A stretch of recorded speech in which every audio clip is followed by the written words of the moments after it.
Assalamualaikum warahmatullahi wabarakatuh. Selamat pagi, salam sejahtera bagi kita semua. Semoga kita semua diberi kemudahan dalam pembelajaran hari ini. Yang pertama, yang terhormat kepada Bapak Dr. Andes Bono Setio MSI selaku dosen mata pengampu filsafat dan etika komunikasi. Yang kedua, yang saya hormati teman-teman yang saya cintai. Pertama-tama, marilah kita panjatkan puja dan puji syukur kehadirat Allah Subhanahu wa taala yang telah memberikan rahmat dan hidayahnya sehingga kita masih diberi nikmat iman, nikmat sehat, dan nikmat pembelajaran di pagi hari ini. Salawat serta salam tak lupa kita panjatkan kepada junjungan kita Nabi besar Muhammad Shallallahu Alaihi Wasallam beserta keluarganya, sahabatnya, dan kita semua selaku umatnya.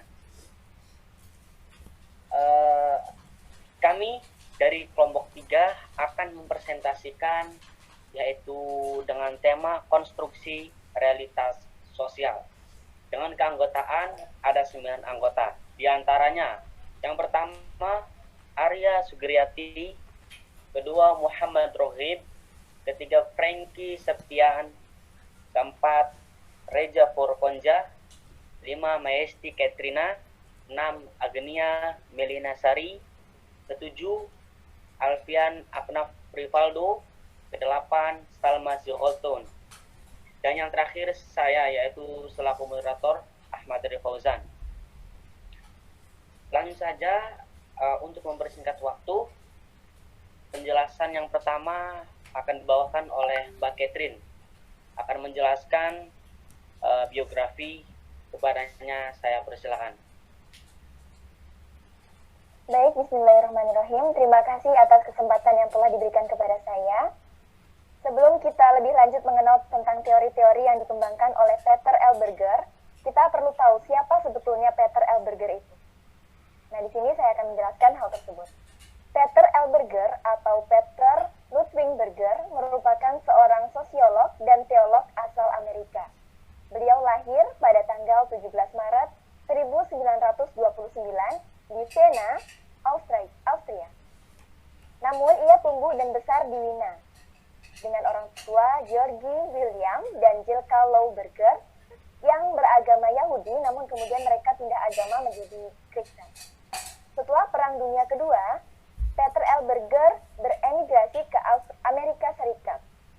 Lalu pada tanggal 28 September 1959, ia menikah dengan Victor Kellner, seorang sosiolog terkemuka, yang juga merupakan ketua Departemen Sosiologi di Wellesley College dan Boston University.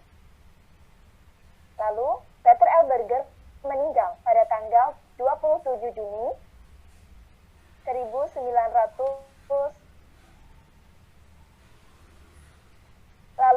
Peter L. Berger meninggal pada tanggal 27 Juni 2017 di rumahnya Brookline di Massachusetts.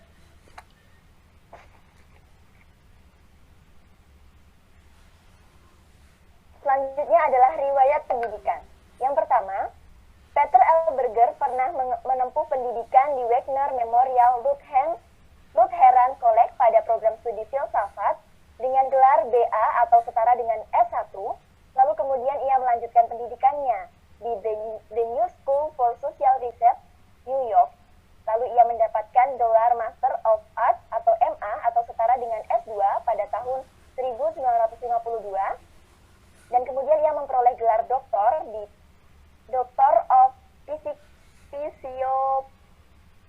Filosofi atau PhD atau setara dengan S3 pada tahun 1954. Selanjutnya saya kembalikan kepada moderator. Terima kasih atas pemaparan materinya, Mbak Catherine. Selanjutnya pemateri yang kedua, kepada Mas Aldo, saya persilakan. Baik, terima kasih atas waktunya. Melanjutkan dari penjelasan yang dijelaskan oleh Mbak Catherine. Semasa hidupnya, Peter L. Berger menciptakan banyak karya, menulis banyak buku. Dan berikut adalah karya-karya beliau. Yang pertama, Initiation to Sociology, buku yang menerangkan tentang masalah intrinsik sosiologi dan ajakan untuk menggelutinya. Terus yang kedua, The Social Construction of Reality, A Treatise in Sociology of Knowledge, bersama Thomas Mann, yang menjelaskan tentang rekonstruksi terhadap bidang studi sosiologi dan studi mengenai kaum intelektual atas konstruksi sosial atas kenyataan. Lalu yang ketiga, The Homeless Mind, yaitu yang menjelaskan tentang kesadaran modern. Lalu Sociology, A Biographical Approach bersama Brigitte Berger, dan perlunya memasukkan kriteria moral, yaitu biaya manusiawi tentang kebijakan pembangunan. Lalu The Desecularization of the World, Resurgent Religion and World Politics. Lalu Redeeming Laughter. Lalu Many Globalization, Cultural Diversity in the Contemporary World. Baik, sekian, saya kembalikan ke moderator. Oke, terima kasih Mas Aldo. Langsung saja ke materi yang ketiga, yaitu teori konstruksi realitas sosial, kepada Mbak Gnia dan disambung oleh Mbak Arya. Kepadanya saya persilakan. Baik, terima kasih atas kesempatan yang diberikan kepada saya. Untuk teori konstruksi realitas sosial, sebagaimana yang tadi diketahui di biografi, Berger ini merupakan seorang sosiolog yang memiliki banyak karya, diantaranya ada teori sosial, sosiologi pengetahuan, sosiologi agama, dan sebagainya. Nah, mengenai teori konstruksi realitas sosial ini, berawal dari pertanyaan Berger mengenai kenyataan. Apa sih itu kenyataan? Nah, kemudian dengan konsepsi sosiologi pengetahuan ini, Berger akhirnya bisa menjawab pertanyaan tersebut dengan menggunakan rumusan kenyataan objektif dan kenyataan subjektif, di mana Berger ini setuju dengan anggapan antropologis, yaitu Karl Marx, tentang realitas objektif manusia sebagai produk sosial budaya. Nah, namun dalam realitas subjektif ini, manusia dikonsepkan sebagai organisme yang memiliki kecenderungan tertentu dalam suatu masyarakat dan bersifat interpretatif. Menurut Berger ini, manusia berada dalam kenyataan objektif dan subjektif. Jadi, ketika dalam kenyataan objektif, manusia secara struktural dipengaruhi oleh lingkungan di mana mereka tinggal. Yang pada akhirnya, pada kenyataan objektif, ini mempunyai arah perkembangan secara sosial. Jadi arah perkembangan manusia itu ditentukan secara sosial dari lahir hingga tumbuh dewasa, kemudian sampai tua. Identitas manusia pun terbentuk oleh adanya hubungan timbal balik antara diri manusia dengan konteks sosial, sehingga terjadilah habitualisasi dalam diri manusia. Untuk selanjutnya, pada kenyataan objektif, kan tadi arah perkembangan manusia ditentukan secara sosial. Nah, jika dilihat dari sudut pandang kenyataan subjektif, manusia memiliki kecenderungan tertentu dalam masyarakatnya, di mana manusia bermain dengan lingkungan sosialnya.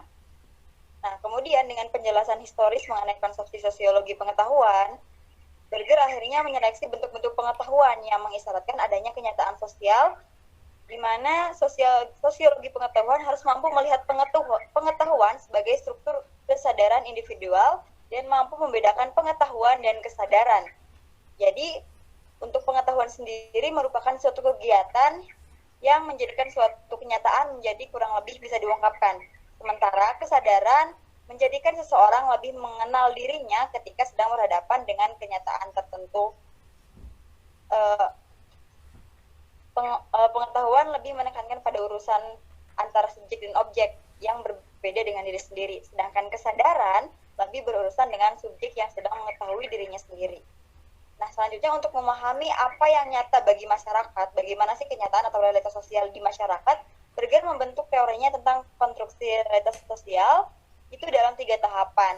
Yang selanjutnya akan dijelaskan oleh rekan saya. Silakan kepada Mbak Arya, dipersilakan. Baik, saya akan melanjutkan materi yang selanjutnya, yaitu tentang kekuatan konstruksi.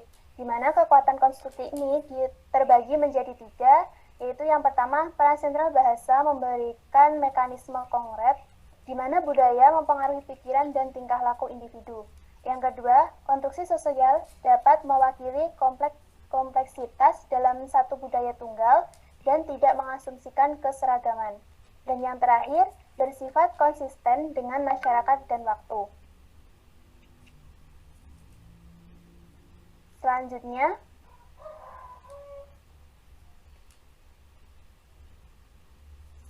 Berger membagi proses konstruksi sosial menjadi 3 tahap, yaitu yang pertama, eksternalisasi, di mana dalam proses ini individu melihat kenyataan sosial dan realitas sosial, sehingga dapat memahami sesuai dengan subjektif dirinya. Pemahaman subjektif tersebut akan dipengaruhi oleh cadangan pengetahuan yang ada dalam pikiran seseorang, sehingga dia akan memaknai sebuah realitas tersebut sesuai dengan kebiasaan yang ada dalam masyarakatnya. Yang kedua, yaitu objektivasi. Dalam proses objektivasi ini, yaitu di mana ketika individu memahami realitas sosial, maka realitas sosial tersebut lepas dari individunya dan dia berada di luar individu, sehingga menjadi sebuah kenyataan sosial tersendiri. Ketika sudah menjadi kenyataan tersendiri, dia melepas diri dari individu, maka dia akan berubah atau memiliki unsur-unsur yang lain. Dan yang terakhir, yaitu internalisasi.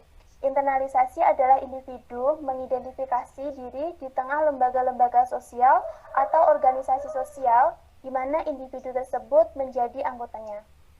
Mungkin sekian materi dari kami. Selanjutnya kami kembalikan kepada moderator. Alhamdulillahirrahmanirrahim. Terima kasih atas pemaparannya, pemateri-pemateri. Mungkin segitu saja sih dari kelompok kami, yaitu kelompok 3, mengenai tema konstruksi realitas sosial. Semoga presentasi hari ini bisa bermanfaat untuk kita semua dan bisa bermanfaat kita semua. Mungkin segitu saya dari saya, kurang lebihnya mohon maaf. Bila taufiq wal hidayah. Wassalamualaikum warahmatullahi wabarakatuh.